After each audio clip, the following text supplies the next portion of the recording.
오늘 허락하신 하나님 말씀을 봉독하겠습니다. 다니엘서 12장 9절과 10절 말씀입니다. 구약 성경 1256쪽 다니엘 12장 9절과 10절 말씀을 봉독하겠습니다. 그가 이르되 다니엘아 갈지어다.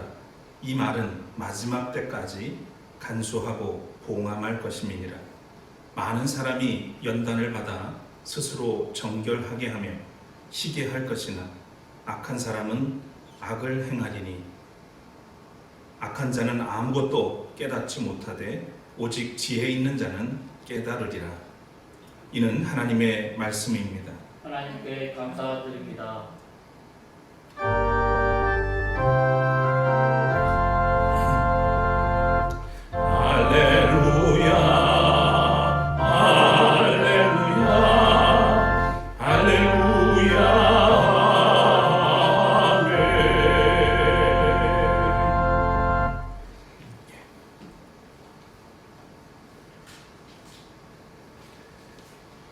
오늘 거룩한 주일을 아침에 주님 앞에 나오신 모든 분들, 또 예배드리는 모든 분들을 환영하고 또 축복합니다. 또 이 무더운 여름날 수해 복구를 위해서 땀을 흘리는 분들, 또 감염 확산을 방지하기 위해서 또는 치료하기 위해서 현장에서 수고하는 모든 분들 위해 주님의 위로와 평화가 함께하기를 기원합니다. 오늘은 시련의 때를 살아가는 지혜라고 하는 제목의 말씀으로 함께 하겠습니다. 우리는 현재 깊은 시련의 때를 지나고 있습니다. 올해 초부터 시작된 코로나19 바이러스와 보이지 않는 전쟁을 하는 중이고, 이번 여름에는 유례없이 긴 장마 끝에 전국에서 일어난 홍수로 많은 인명피해와 재해를 당해야 했습니다. 그런데 마음을 추스를 겨를도 없이 현재 코로나19 감염이 빠르게 재확산되고 있습니다.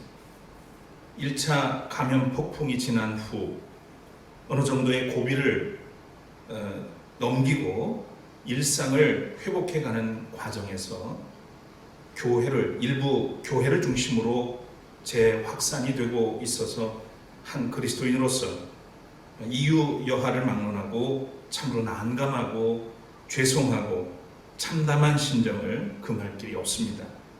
여러분도 마찬가지라고 생각을 합니다. 교회가 사회와 국민께 참 미안합니다.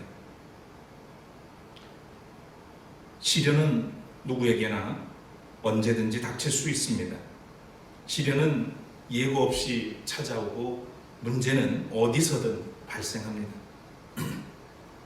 시련은 내부에서 비롯되기도 하고 외부에서 비롯되는 경우도 있습니다. 개인적인 시련도 있지만 공동체적으로 또는 국가적으로 겪어야 하는 시련도 있습니다. 이처럼 오늘날 우리가 겪고 있는 시련은 매우 복합적이라고 할 수 있죠. 쉽게 극복할 수 있는 성격의 문제가 아니라는 말입니다.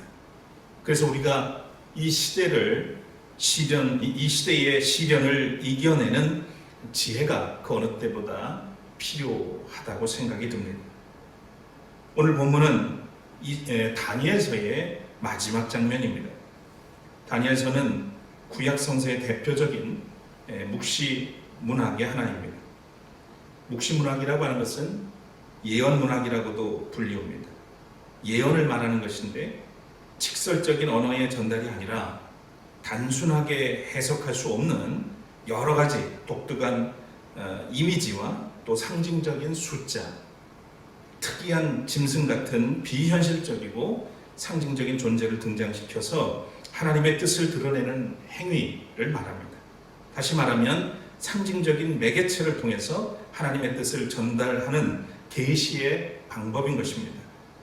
그래서 묵시는 상징성, 또 난해성, 복합성이라는 특성을 가지고 있어서 다른 예언서들과 구별이 됩니다. 다니엘이 전하는 마지막 때는 바로 오늘 삶에서 만나는 위기와 절망의 때, 시련의 때에 요구되는 믿음의 자세를 우리에게 증거하고 있는 것입니다. 본문 10절을 다시 한번 읽겠습니다. 많은 사람이 연단을 받아 스스로 정결하게 하며 시기에 할 것이나 악한 사람은 악을 행하리니 악한 자는 아무것도 깨닫지 못하되 오직 지혜 있는 자는 깨달으리라. 이 본문 말씀 속에 담긴 지혜를 우리가 함께 살펴보려고 합니다. 첫 번째로 지혜로운 믿음의 사람은 시련을 통해서 성품을 단련합니다. 시련은 사람을 단련시킵니다. 운동선수들이 고단한 훈련을 통해서 자신을 단련시키지요. 또 쇳덩어리를 강철로 만들기 위해서는 담금질을 반드시 하게 됩니다. 단련하는 거죠. 그리스도인에게 시련은 피할 대상이 아닙니다. 사람은 고난을 견뎌내면서 오래 참는 힘을 기르게 됩니다. 이것을 역경지수라고 부르죠. 역경을 만났을 때 참고 이겨내는 능력을 말합니다. 그래서 요즘은 역경지수라는 말을 좀 쉬운 말로 회복 탄력성이라는 그런 말을 사용하기도 합니다. 예전에 저희가 아이를 키울 때 좋아하는 인형들이 있었어요. 아마 다 보신 분들이 있을 텐데 오뚜기 인형이라는 게 있죠. 뒤로 자빠져도 일어나고 또 앞으로 엎어져도 다시 일어나는 그 오뚜기 인형. 어린 아이가 그걸 보고 깔깔대면서 웃었던 기억이 지금도 생생합니다. 역경을 만나지만 자빠지지만 다시 일어나고 엎어지지만 다시 일어나는 그런 힘, 그런 능력을 말합니다. 하나님이 인정한 믿음이 있는 사람들이 성경에 많이 나와 있습니다.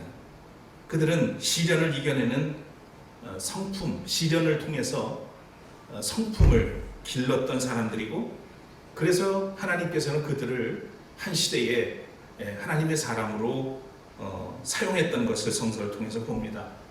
노아를 비롯해서 아브라함도 그렇고요, 야곱과 요셉, 모세, 다윗, 오늘 성서에 나오는 다니엘도 마찬가지입니다. 시련과 시험으로 단련되어서 하나님께 쓰임받았던 사람들. 로마서 5장 3절과 4절에 바울은 이렇게 썼습니다. 다만 이뿐 아니라 우리가 환난 중에도 즐거워하나니 이는 환난은 인내를, 인내는 연단을, 연단은 소망을 이루는 줄 알미로다. 시련은 인내를 키우게 만듭니다. 그 인내하는 속에서 연단이 되고 단련이 돼서 마침내 소망 안에서 어떤 시련과 역경이 온다 할지라도 소망을 잃지 않고 산다는 그런 말씀입니다. 우리는 지금 깊은 시련의 상황을 지나고 있습니다. 그런데 시간이 길어지면서 인내의 한계 상황에 도달한 듯이 보입니다. 집단 스트레스 증후군과 같이 그런 모습들로 사람의 모습들이 종종 드러나는 것을 우리는 목격하게 됩니다. 지극히 공격적이고 파괴적인 그런 말과 행위들이 곳곳에서 일어납니다. 비상식적이고 반사회적인 행위를 자행하면서 전혀 양심의 꺼리낌이 없어 보입니다. 의식의 마비 현상이 일어나고 있는 것은 아닌가 싶습니다. 그리스도인은 하나님의 자녀로서 품격이 있어야 합니다. 십자가에 달린 예수님을 여러분 생각해 보십시오. 자신을 못 박는 이들을 향해서 저들의 죄를 저들이 모릅니다. 아버지여 저들의 죄를 용서해 주십시오. 기도하시죠. 또 같이 십자가에 달렸던 강도가 주님과 함께 가기를 소원할 때, 구원을 요청할 때 강도를 위로하면서 그를 품어주십니다. 또 아버지와 단절되는 그 고통을 못 이겨서 아버지여 아버지여 왜 나를 버리시나이까 부르짖지만 거기에는 원망이 없습니다. 그리고 다 이루었다 하시면서 고개를 떨굴 때까지 품격을 지키시는 예수님을 우리는 십자가에서 목격하게 됩니다. 여러분, 감히 말씀드리겠습니다. 시련의 때는 영원하지 않습니다. 오늘이 마지막이라는 종말론적인 생각과 자세를 가지고 견디어 보면 어떨까 하는 생각이 듭니다. 이 또한 지나갈 것입니다. 지혜로운 사람은 시련의 때를 기회 삼아 자신의 성품을 단련시킵니다. 두 번째입니다. 지혜로운 믿음의 사람은 시련을 통해서 삶을 단장합니다. 예쁘고 아름답게 잘 꾸민다는 그런 말이죠. 옷깃을 여민다는 말이 있습니다. 오늘 본문에 보면 많은 사람이 연단을 받아 스스로 정결하게 하며 희귀할 것이나 라는 말이 나오죠. 시련은 사람을 성찰하게 합니다. 우리는 지나온 삶의 행적을 돌아보면서 삶의 방향과 태도를 수정하게 되죠. 불필요한 말과 행동을 하지 않는지, 욕심과 이익에 집착하지 않았는지, 허세를 부리거나 가면을 쓰지 않았는지, 거짓을 일삼고 진실을 외면하지 않았는지, 이런 생각을 하면서 성찰을 하게 됩니다. 시련은 우리에게 삶이라는 나무에 가지치기를 하게 합니다. 거품을 제거하게 합니다. 시련은 희미해진 마음의 거울을 닫게 하고 성에가 낀 마음의 창을 녹여주기도 합니다. 지난 1월 달에 우리 청소년들을 인솔하고 유럽 비전 트립을 13번째로 다녀온 적이 있습니다. 근데 이탈리아 피렌체에 여러 차례 갔지만 그 미켈란젤로가 조각했다는 다비드상을 실제 보지를 못했었습니다. 그 작품은 아카데미아 미술관이라고 하는 곳에 있었는데 이번에 비로소 지난 1월 달에 갈 수 있는 기회가 주어졌습니다. 그곳에 가서 이 다비드상도 봤지만 그 안에서 이 사람들이 모여서 작품을 만들고 하던 그곳을 이렇게 잘 미술관으로 만들어놨기 때문에 만들다만, 다시 말하면 조각을 완성하지 못한 미완의 조각품들을 많이 볼 수 있었습니다. 이렇게 멋진 다비드상이 나오기까지는 그냥 하나의 돌덩이였는데 그 불필요한 것들을 다 깨내야 비로소 작가가 원하는 작품을 만들게 된다는 사실을 그 미완성된 작품들을 보면서 구체적으로 느낄 수가 있었습니다. 결국 우리의 삶도 마찬가지죠. 시련을 겪으면서 그 불필요한 것들, 이런 거추장스러운 것들을 깎아내는 작업을 하는 겁니다. 그래서 정말 시련을 통해서 나다운 나를 만들어갈 수 있는 기회가 우리에게는 이 시련을 통해서 주어진다는 거죠. 여러분, 우리가 시련을 만날 때 또 역경을 지날 때는 몸집을 가볍게 하고 단순해질 기회인 것입니다. 삶이 보다 투명하고 깨끗해질 수 있는 기회인 것이죠. 시련은 우리의 삶을 단정하게 조각하는 시간입니다. 세 번째로, 지혜로운 믿음의 사람은 시련을 통해서 하나님의 뜻을 깨닫습니다. 오늘 본문에 악한 사람은 악을 행하리니 악한 자는 아무것도 깨닫지 못하되 오직 지혜 있는 자는 깨달으리라 하는 말씀이 있습니다. 악한 사람은 시련의 시간에 악한 짓을 하느라 하나님을 의식하지 않습니다. 바라보지 않습니다. 그래서 그분의 뜻을 깨달을 수가 없는 것이죠.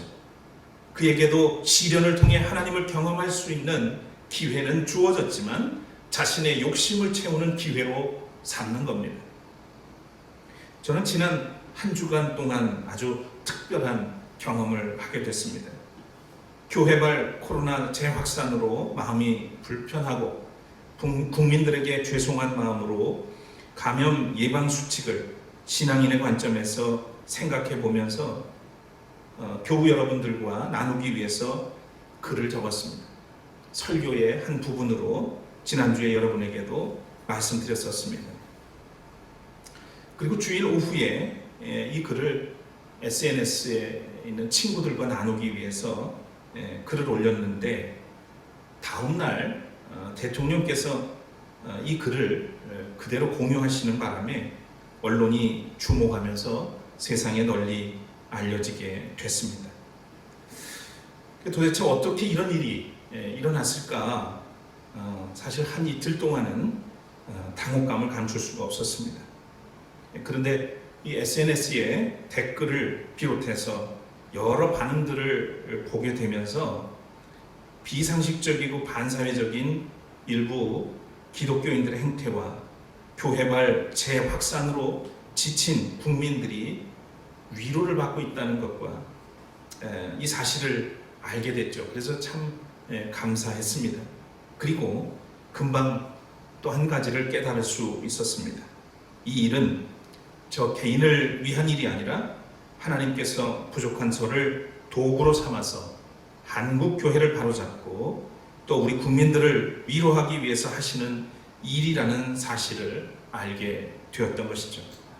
그리고 요즘 한국 교회는 더 이상 희망이 없다고 탄식하는 목소리들을 많이 듣게 되는데 저는 이번 일로 소망을 얻게 되었습니다. 교회에 대한 국민들의 기대가 큰 데 비해서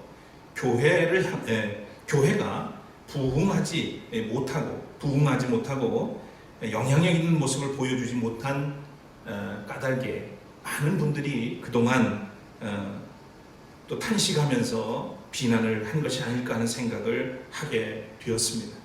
교회를 향한 비난과 탄식이 많은 것과 또 부족한 사람이 쓴 글에 과분한 반응을 보여주시는 것은 아직 포기하지 않았다는 증거라는 생각이 듭니다.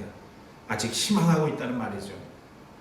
그래서 하는 말입니다만 이제 교회는 중대한 결단을 해야 할 시점이라고 생각합니다. 지금 이 시련의 시기가 한국 교회가 바로 설 수 있는, 바로 서야 하는 마지막 기회라는 점을 기억해야 할 것입니다. 교회가 힘을 빼야 합니다. 낮아져야 합니다. 작아져야 합니다. 스스로 가난해져야 합니다. 그래야 세상 속으로 들어가서 소통하며 사회적 책임을 다할 수 있기 때문이죠. 충분히 회개해야 하고 자세를 낮춰야 합니다.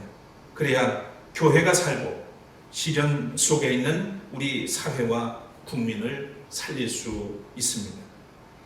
오늘 본문에 악한 자는 하나님의 뜻을 깨닫지 못하나 지혜로운 자, 즉 시련 속에서도 품격을 잃지 않고 경건한 삶을 지키는 사람은 어디에나 살아계신 하나님을 만나고 하나님의 뜻 안에서 소망을 얻는다고 했습니다. 여러분, 시련은 하나님의 뜻을 깨닫는 통로입니다. 시련의 때에 하나님을 만나고 그 뜻을 알면 소망을 품게 됩니다. 로마서 5장 5절에 소망이 우리를 부끄럽게 하지 아니함은 우리에게 주신 성령으로 말미암아 하나님의 사랑이 우리 마음에 부은 바 되었다고 했습니다. 성령을 통하여 하나님의 사랑을 깨달은 사람은 삶의 소망이 있다는 말입니다. 어떤 소망일까요? 바로 승리에 대한 소망입니다. 예수께서 6월절 만찬 후에 고별 설교를 하시면서 하신 말씀에 보면 이것을 너희에게 이르는 것은 너희로 내 안에서 평안을 누리게 하려 함이라. 세상에서는 너희가 환난을 당하나 담대하라. 내가 세상을 이기었노라. 이 말의 의미는 내가 고난을 이기고 아버지의 뜻을 이루었으니 너희도 세상에서 시련을 당하겠지만 담대하게 끝까지 견뎌낸다면 마침내 승리할 것이라는 말씀입니다. 사랑하는 여러분, 시련의 때는 종말론적으로 해석할 필요가 있습니다. 이 순간이 마지막 주어진 시간이라는 그 긴박감 또는 긴장감을 가져야 합니다. 이 기회가 마지막일 것이라는 절실함으로 시련과 맞서야 합니다. 자신의 모든 것을 내려놓고 연약한 인간 본연의 모습으로 하나님을 바라보아야 합니다. 우리가 살아가면서 시련을 피할 수는 없습니다.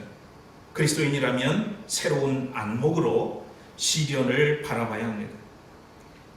요즘 우리가 대면하고 있는 이 시련은 우리에게 고통을 주기 위한 것이 아닙니다. 오히려 기회를 주기 위해 있는 것이라는 거죠. 이 시련을 통해 온전한 성품으로 단련되기를 소망합니다.